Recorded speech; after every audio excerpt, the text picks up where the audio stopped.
Bom dia, me chamo Adriane Schitz, sou aluna do curso de Pedagogia pela Faculdade Unigran e hoje estou fazendo esse vídeo para um trabalho do curso de estágio supervisionado dos anos iniciais, do 1º ao 5º ano, Ensino Fundamental 1. E o nosso tema será Reflexões sobre o Projeto Político-Pedagógico, Pilares da Educação e da Aprendizagem.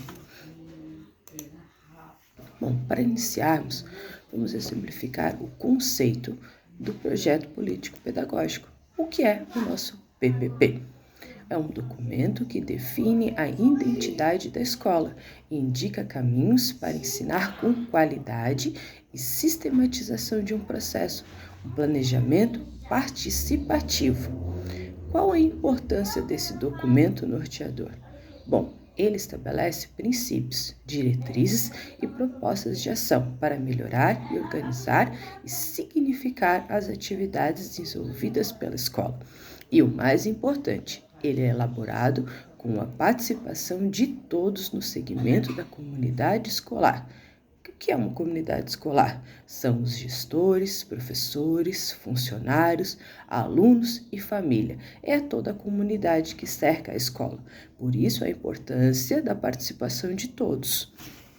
O PPP, ele é político, não porque ele tem a ver com a nossa política, partidos partidários. Não, ele é político por definir o tipo de sociedade e cidadão que a escola pretende formar. O pedagógico por definir as ações educativas necessárias para isso.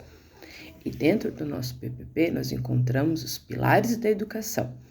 Os 4 pilares de uma educação foram estabelecidos pela Unesco no relatório Educação, um Tesouro a Descobrir, de 1996, e foi coordenado por Jack Delos, como fundamentos essenciais para a educação ao longo da vida. E quais são esses 4 pilares?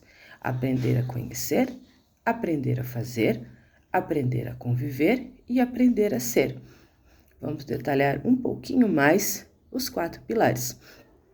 Aprender a conhecer é desenvolvimento do raciocínio lógico, compreensão da dedução e memórias, ou seja, os processos cognitivos por excelência. Aprender a fazer, desenvolvimento de habilidades e competências que permitam enfrentar situações diversas e trabalho em equipe. Aprender a conviver, desenvolvimento da compreensão do outro, é a percepção da interdependência, respeitando valores do pluralismo e a paz. Aprendendo a ser, desenvolvimento de autonomia, discernimento e responsabilidade pessoal na realização de um destino coletivo. Os 4 pilares da educação são aprendizagens fundamentais para a construção dos pilares de conhecimento de cada indivíduo ao longo de sua vida. E qual é a influência desses 4 pilares na prática da pedagógica? Bom, os pilares orientam metodologias ativas, avaliações formativa e planejamento integrado, promovendo uma educação íntegra e que vai além da transmissão de conhecimento. Então, não é o professor simplesmente como o único na sala, que ele chega, ele não é detetor de conhecimento, ele não é o papel principal na escola, ele é um mediador. Formação da identidade de um docente. O professor que incorpora os 4 pilares em sua prática desenvolve uma identidade profissional mais completa, tornando-se um mediador, um facilitador e muitas vezes um exemplo para os seus alunos, um exemplo para ser seguido. Desafios da implementação. Bom, superar o ensino tradicional, que é focado apenas no conhecer, equilibrando os 4 pilares no cotidiano escolar e nas práticas avaliativas. É deixar a escola tradicional, aquela escola onde o professor era o principal, era o papel ativo, em que ele simplesmente repassava o seu conhecimento aos alunos. A identidade de um docente se constrói na intersecção entre a propriedade dos pilares da educação e sua aplicação consciente na prática pedagógica cotidiana. Planejamento educacional. O que é um planejamento educacional?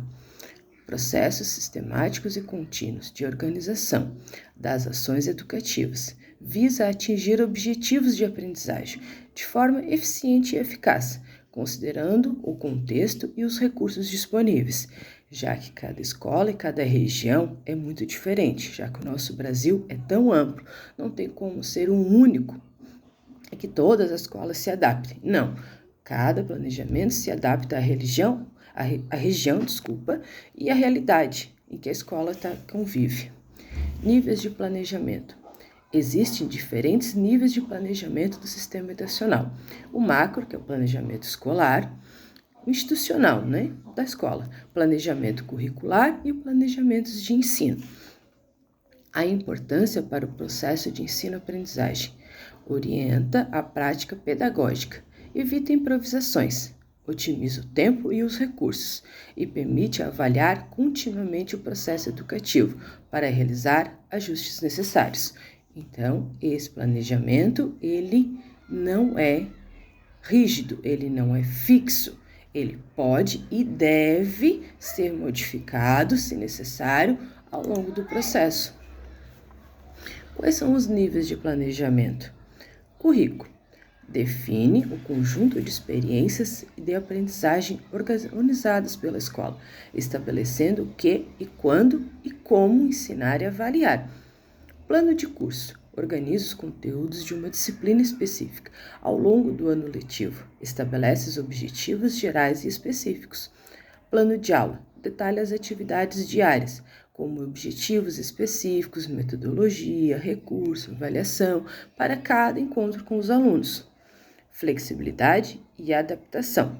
O planejamento deve ser flexível e adaptado às necessidades do aluno e às circunstâncias imprevistas, funcionando como um guia. O planejamento não é um fim em si mesmo, mas um meio para atingir os objetivos educacionais de forma mais eficiente. E como se dá essa aprendizagem? Bom, vamos agora às principais teorias da aprendizagem.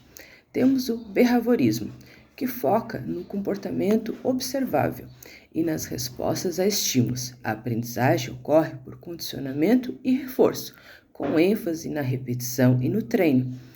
Temos também o cognitivismo. Concentra-se nos processos mentais internos, como memória, resolução de problemas e tomadas de decisão. Valoriza a organização de conhecimento e os esquemas mentais. Construtivismo. Defende o conhecimento que é construído pelo próprio aprendiz. Interação com o objetivo dentro do estudo. O aluno é o protagonista ativo da construção de seu conhecimento. E como se dá essa aprendizagem? Bem, fatores influenciam muito na aprendizagem. Um deles é a motivação, é o interesse, despertar no seu aluno a percepção da relevância do conteúdo. São fundamentais para o engajamento. Um ambiente, criar um clima emocional dentro da sala, relações interpessoais, organização de um espaço físico que influenciem diretamente na qualidade e na aprendizagem. A metodologia. Bom, daí deve ter uma metodologia diversa de estratégias didáticas que considerem os diferentes estilos de aprendizagem e promovam experiências significativas. Então, motivação dos alunos, um ambiente calmo, um ambiente acolhedor e uma metodologia que esteja presente, que esteja dentro da realidade daqueles alunos. E a avaliação? Uma avaliação formativa, um processo contínuo que fornece feedback constantes, permitindo ajustes no ensino e na aprendizagem. Não se limita a verificar resultados, mas orienta o percurso formativo do aluno. A aprendizagem significativa ocorre quando o aluno consegue relacionar um novo conhecimento com os seus conhecimentos prévios e com sua realidade. Diante do exposto, como eu me vejo como uma futura docente? Bem, eu pretendo atuar como uma mediadora de conhecimento, criando pontes entre o saber científico e a realidade dos alunos, valorizando seus conhecimentos prévios e estimulando o pensamento crítico e autônomo, sendo uma parceira dos meus alunos. Pretendo estar dentro da realidade deles e construindo vínculos, para que assim eu possa ajudá-los. E para isso, eu procuro ter uns princípios norteadores, como se fosse o meu PPP interno. Um diálogo de escuta ativa, respeito às diferenças, aprendizagem significativa, uma avaliação formativa e contínua e uma formação permanente. Ou seja, é um diálogo respeitando as diferenças, aprendendo com os meus alunos e sempre buscando uma formação, sempre buscando aprender. Bom, hoje seria isso, né? Eu concluo por aqui o meu trabalho, mas para o final eu gostaria de deixar uma mensagem que faz um resumo de todo esse trabalho. A prática do docente consciente e reflexiva e se constrói na interação entre a teoria e prática, entre o conhecimento científico e a realidade da sala de aula. O professor que compreende os fundamentos pedagógicos planeja sua ação com intencionalidade e se posiciona como mediador do conhecimento. Contribui significativamente para uma educação transformadora. Finalizo aqui, agradeço a compreensão de todos, um forte abraço.